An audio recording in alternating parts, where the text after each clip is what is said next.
Hey mathematicians, this is going to be a video on how we can factor expressions. So what we have shown on the screen right now is 3 x's, and then there are 12 tiles over here. So that makes the expression 3x plus 12. The goal of factoring is to break them into even groups. So looking at my x's, I've got 3 of them, and I know that I can only divide 3 into groups of 1 or into groups of 3. Looking at my 1's over here, I have got 4 of them, so I can break them into groups of, I'm sorry, I said I've got 4 of them. I've got 12 of them. I can break them into groups of 1's, 2's, there's lots of options. So for 3, my options were 1 and 3. For 12, I could break it into one group, into 12 groups. I could break it into 2 groups, 6 groups, 3 groups, or 4 groups. And the goal is to have the x's and the 1's broken into the same groups. So I'm just going to rewrite my expression, 3x plus 12. Looking in my list, I see 3 here and 3 here. So I'm going to break them into groups of 3's. Unfortunately, I have to get rid of my writing to do this.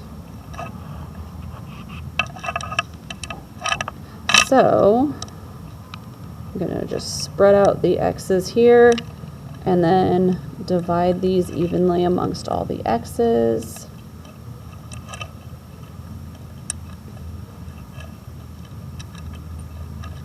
So I divided everything by 3.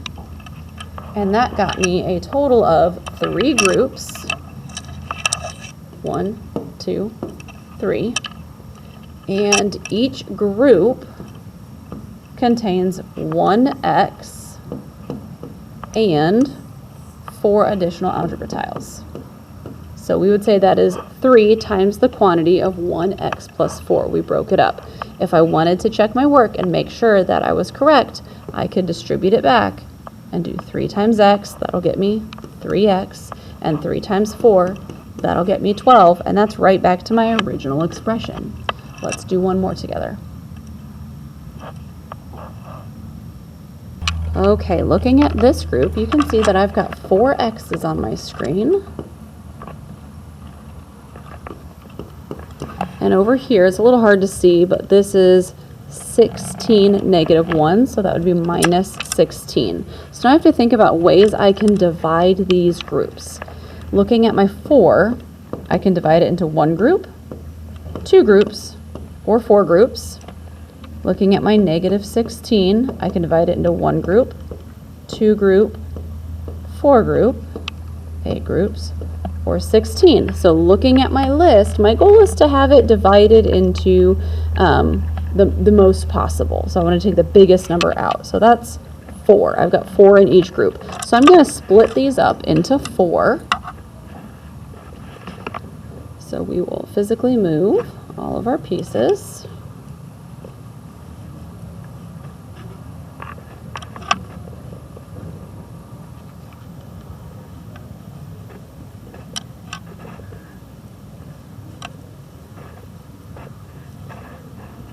And you can see that I ended up with 4 equal groups, and I can draw the lines to show you. And in each group, I'm left with an x and 4 negative pieces. So we'd call that x minus 4. So we started with 4x minus 16. We divided each of those by 4. And remember that 4 needs to go somewhere to make it an equivalent expression. So it goes outside our parentheses.